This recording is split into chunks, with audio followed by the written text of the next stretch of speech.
Buen día, ¿qué tal? Bueno, hoy vamos a trabajar sobre un artículo de Isabel que se llama Cognición y Psicoanálisis y vamos a hablar sobre la ontogénesis del pensamiento que se encuentra en el proyecto de Freud. Y ese artículo de Isabel ha salido en una revista que acá Sergio tiene justamente el detalle. La revista es de UCES, ¿no, Sergio? Es de UCES, exactamente, se llama Subjetividad y Procesos Cognitivos. La revista se encuentra digitalmente en Google y el artículo también se encuentra, si uno busca el artículo por Google, Cognición y Psicoanálisis, Isabel Lucioni, lo encuentran perfectamente. Es de la revista UCES, Universidad. Universidad de Ciencias Empresariales y Sociales. Ok, de todos modos, el artículo de Isabel específicamente lo vamos a colgar en digital debajo del video cuando esté editado en YouTube, así que lo van a poder ver ahí el artículo también. Perfecto. Vamos a comenzar leyendo la introducción de ese artículo. Y bueno, Sergio va a Perfecto. leer directamente. El artículo es del 2000, la publicación realmente se llama Cognición y Psicoanálisis. Bueno, les voy a leer un poco sobre el resumen del artículo. La autora se propone organizar la teoría freudiana como una estructura hipotético-deductiva. Esto quiere decir organizarla como enunciados que deben sostenerse simultáneamente y no como citas de Freud. Los enunciados de autores postfreudianos lógicamente articulables a la estructura hipotético-deductiva básica corresponden a ella.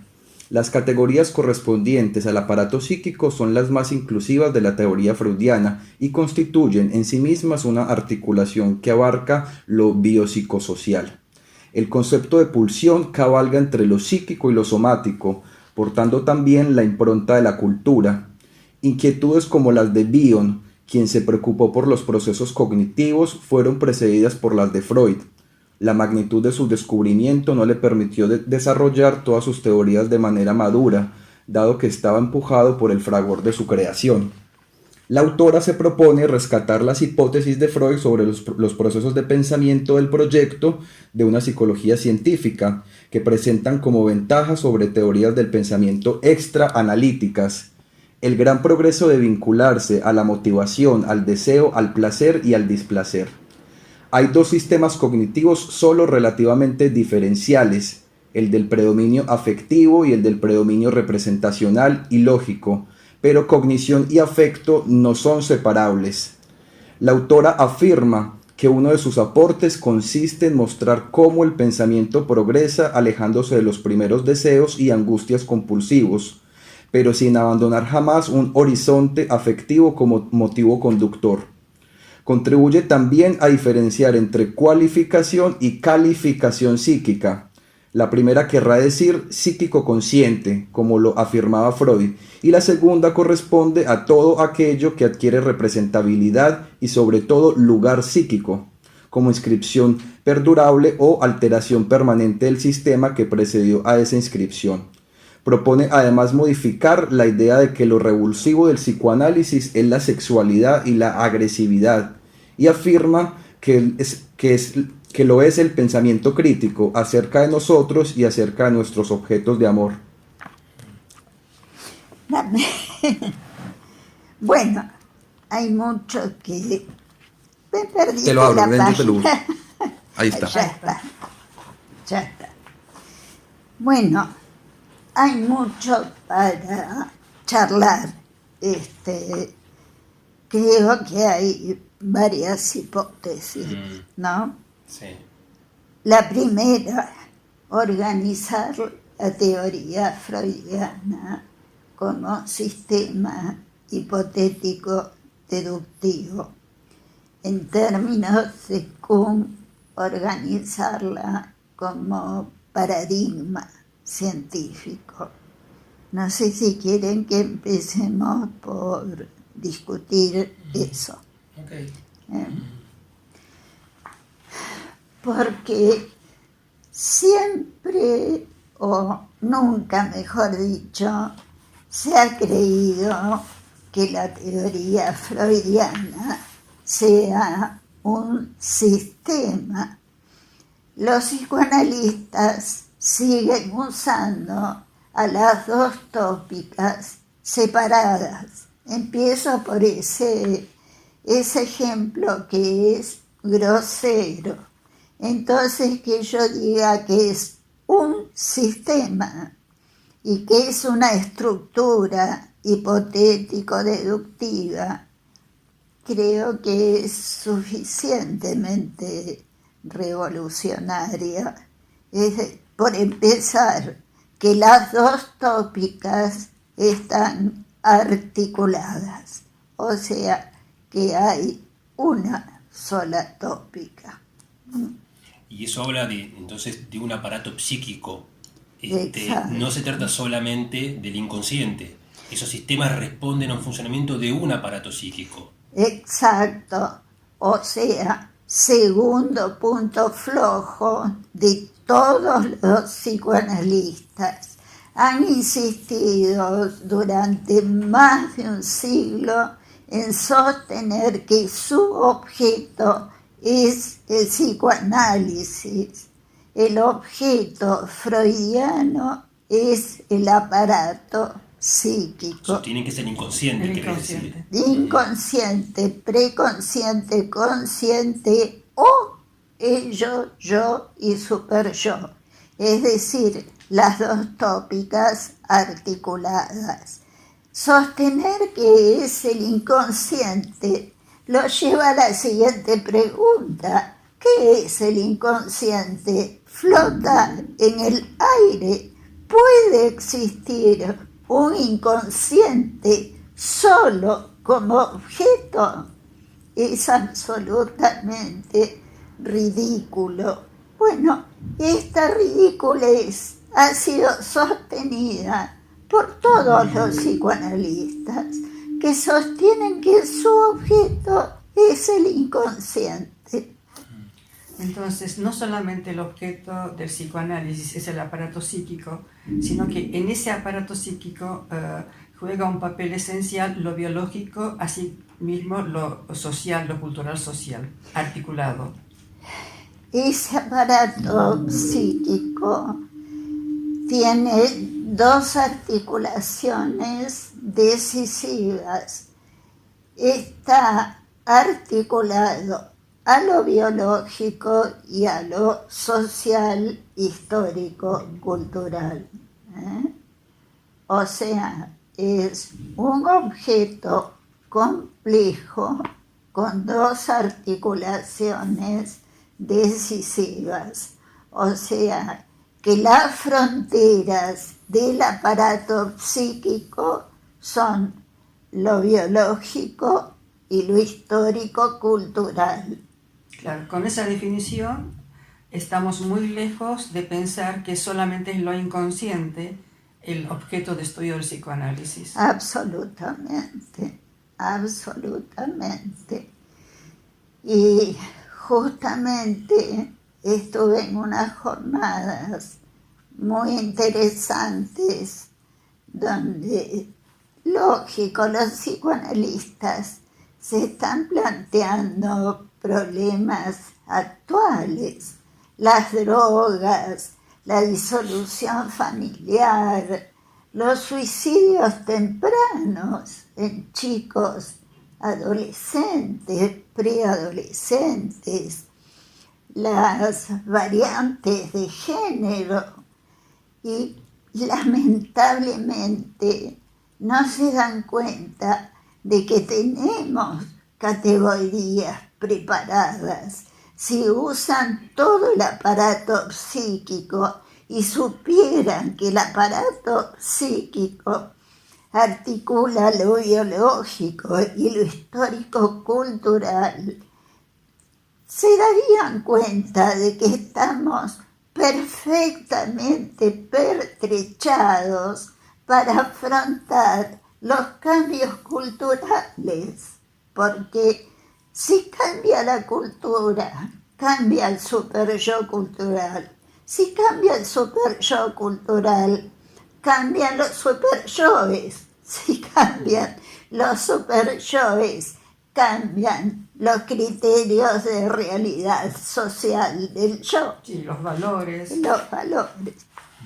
Las ofertas identificatorias cambian.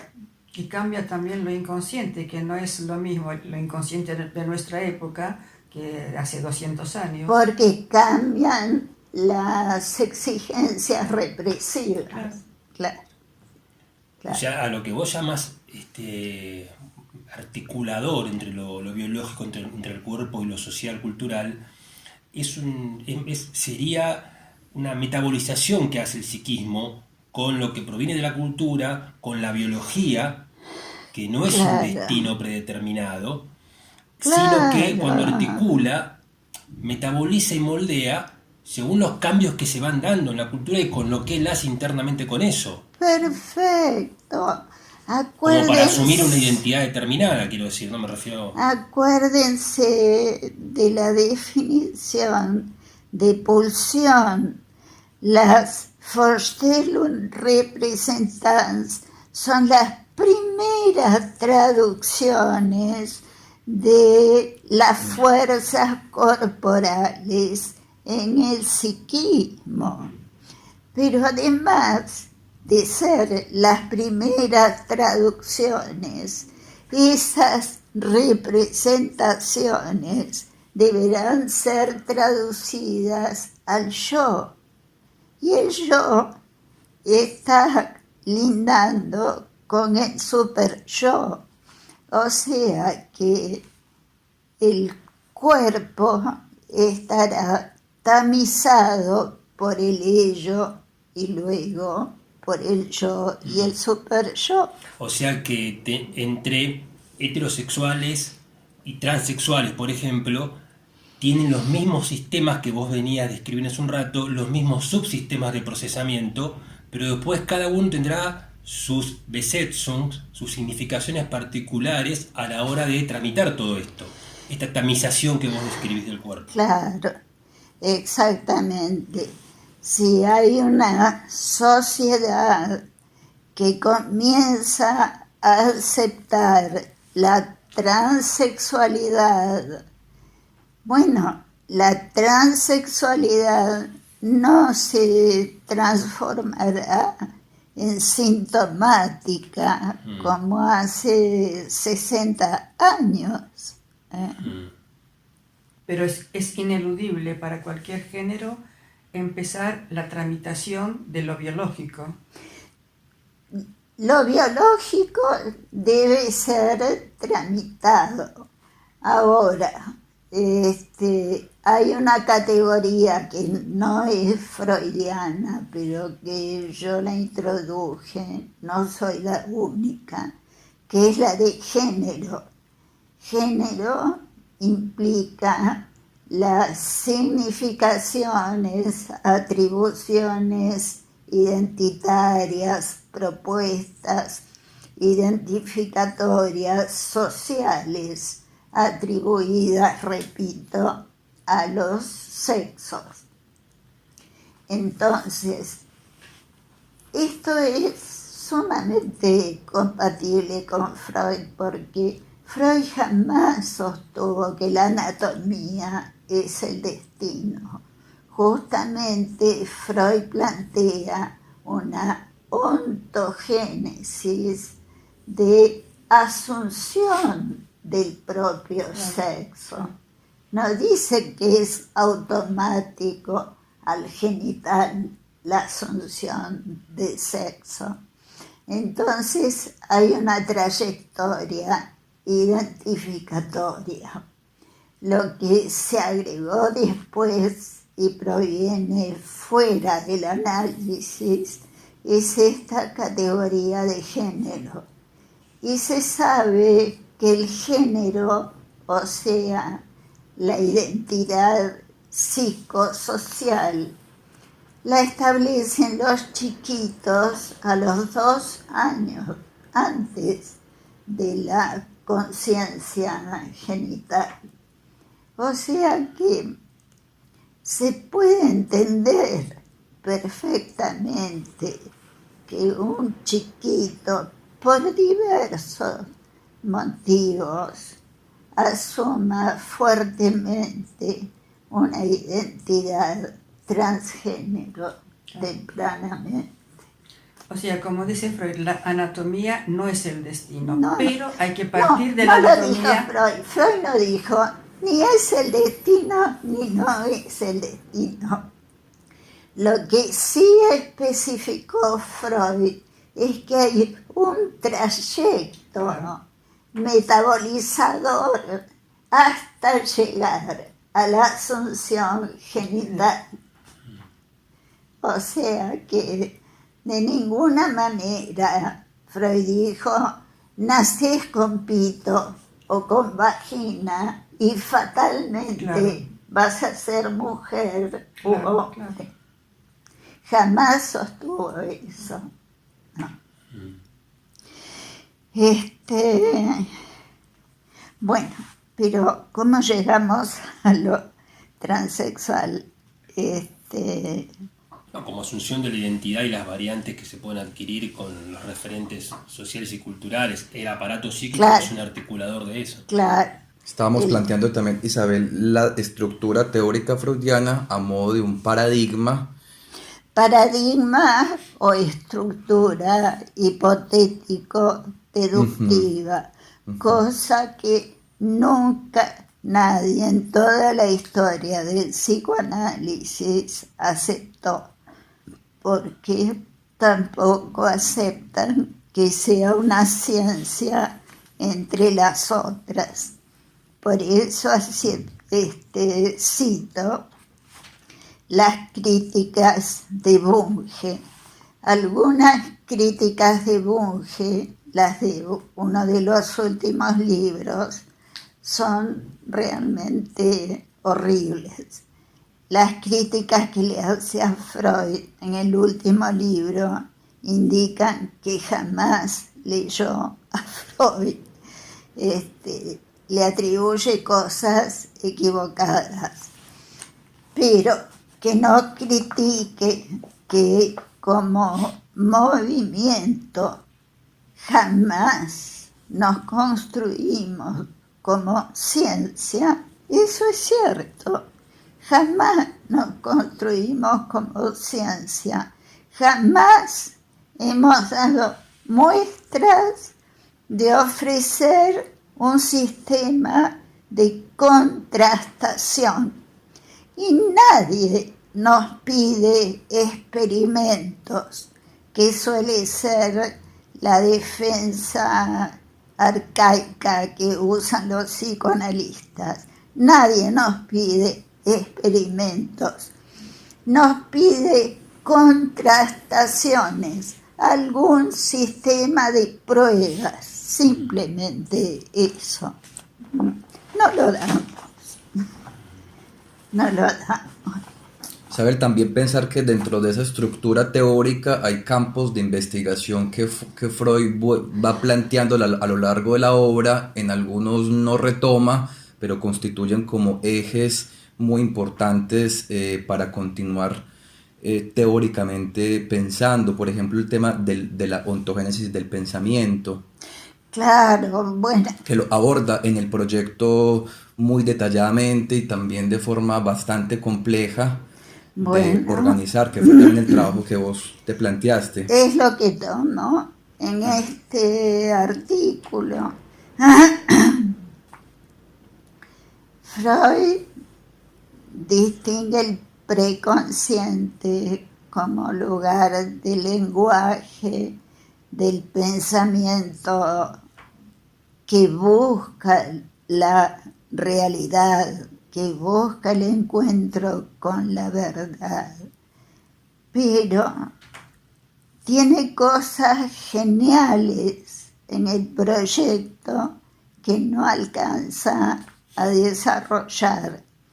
Y es lo que quise rescatar en este artículo. Yo pienso que lo que él desarrolla en el proyecto es una secuencia de pensamientos que es realmente una secuencia genial, absolutamente genial.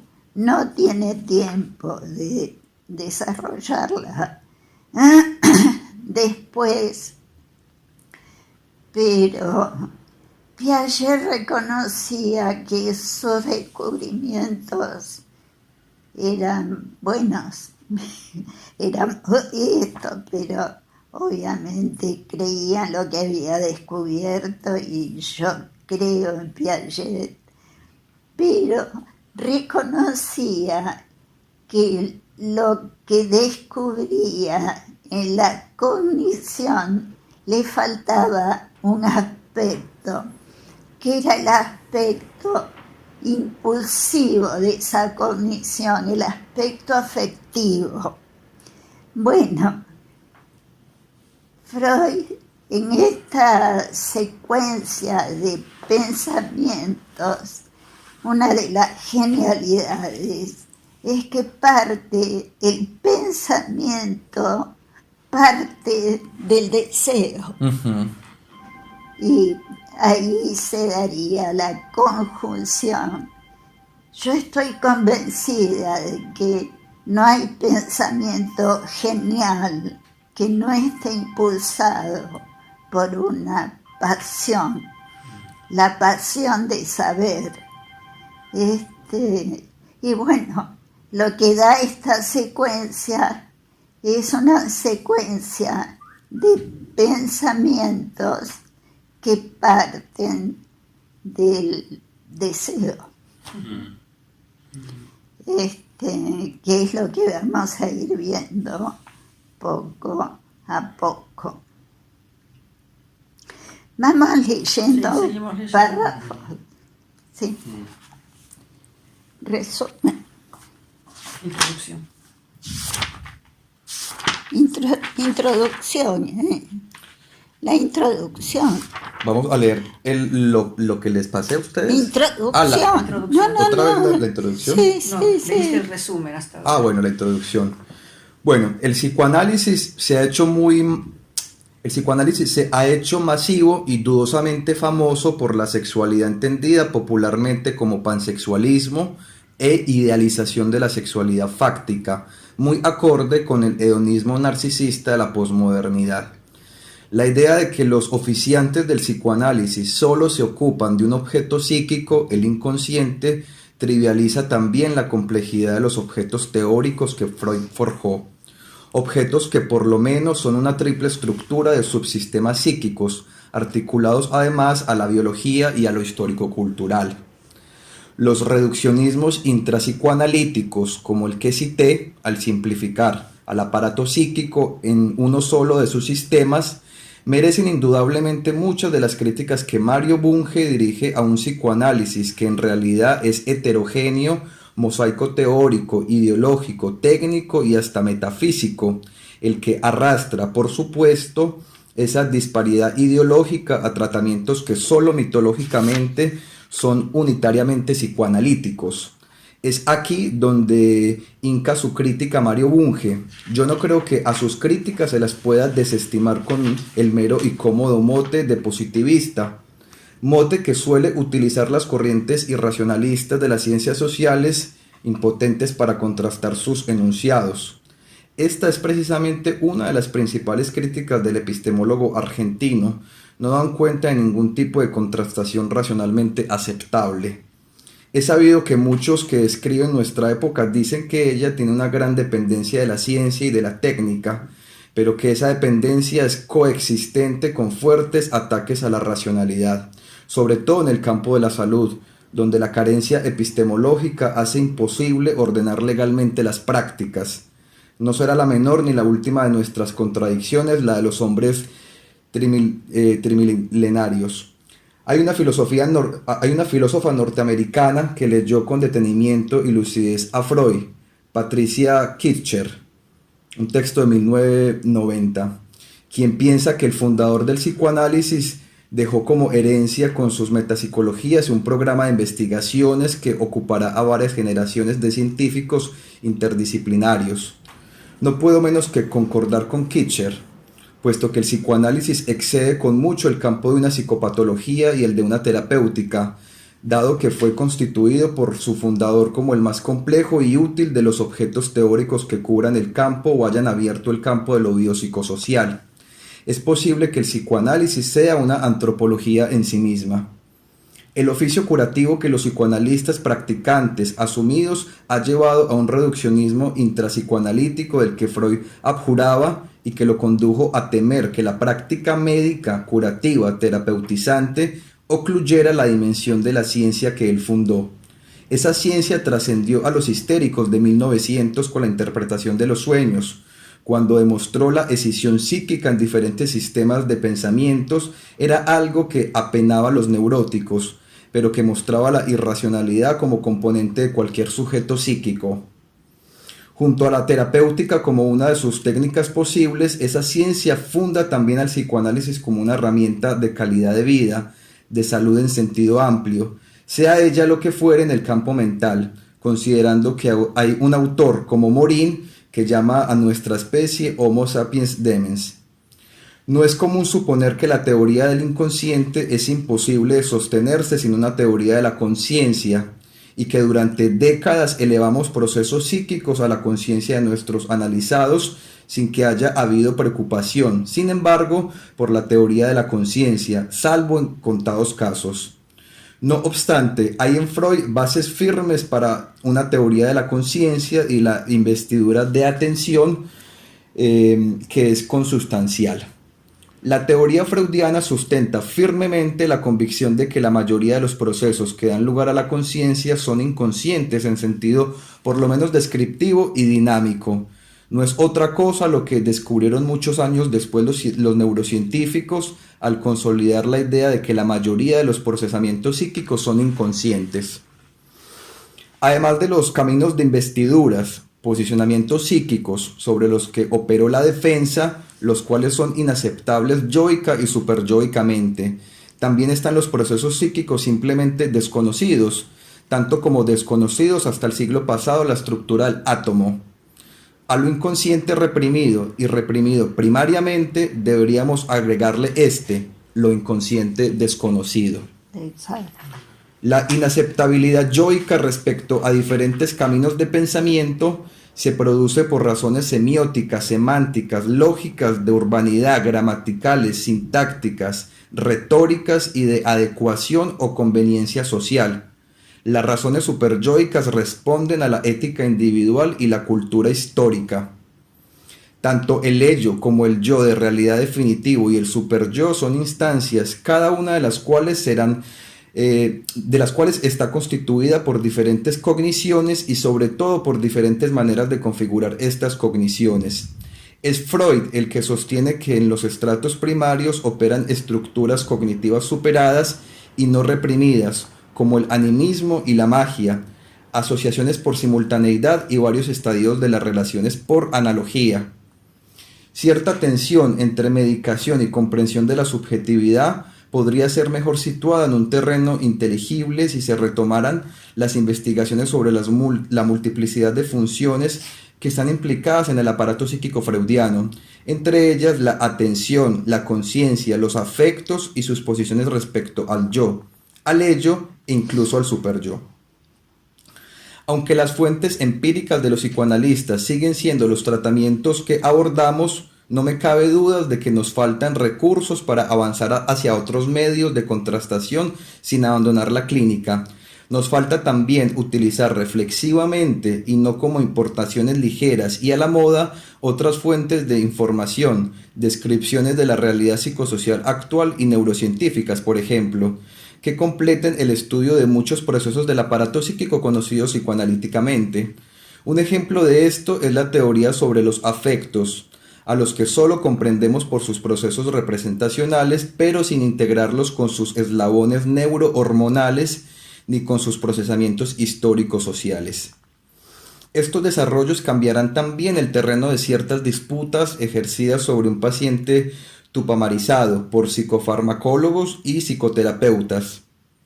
Existe en estos momentos en algunos medios de difusión la propaganda de un conocido psiquiatra, quien anuncia: la depresión no es un problema o defecto de carácter, es un desorden de neurotransmisores. Los pacientes sufrirán esta disputa, puesto que todo lo mental representacional ocurre con transmisiones sinápticas que ponen en juego neurotransmisores. Es de audacia, de voluntad comercial, afirmar que el problema depresivo comenzó necesariamente por el neurotransmisor y no por la representación, la que precisamente está traducida en neurotransmisores o soportada en ellos. Hay autores actuales que plantean que en el siglo que pasó, pero sobre todo en los últimos 50 años, se produjo una revolución psicosocial, cuyos hechos podemos articular gracias a territorios teóricos preparados por Freud y desarrollados hoy, por ejemplo, por Caes, autor psicosocial consistente con la teoría fundante del psicoanálisis. La revolución del cerebro y la revolución psicosocial no pueden dejar indiferente un psicoanálisis, so pena de creer que está leyendo siempre el mismo inconsciente desde hace 100 años. Es posible que hayamos tardado 100 años en metabolizar la complejidad que fundó Freud como la teoría del aparato psíquico articulado a la biología y a la cultura. Seguir afrontando el conocimiento del psiquismo no es más que afrontar una complejidad que aumenta. Perfecto.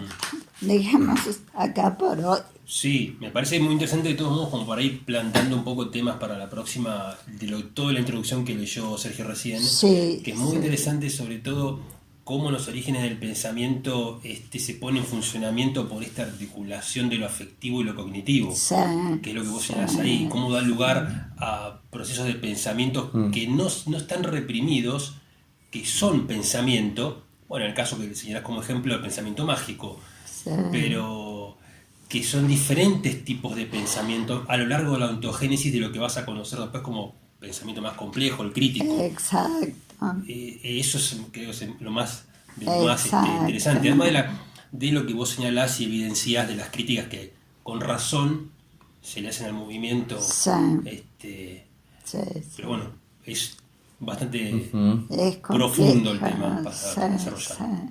Pero bueno, cortamos acá entonces. Cortamos acá Listo. y seguimos la próxima Bueno. con el mismo texto, nada más que va a estar subido Va a estar en el de video abajo, manera como siempre. que dejamos. nos pueden hacer preguntas. Ok, bueno, nos vemos. Chao. Chao. Hasta la próxima.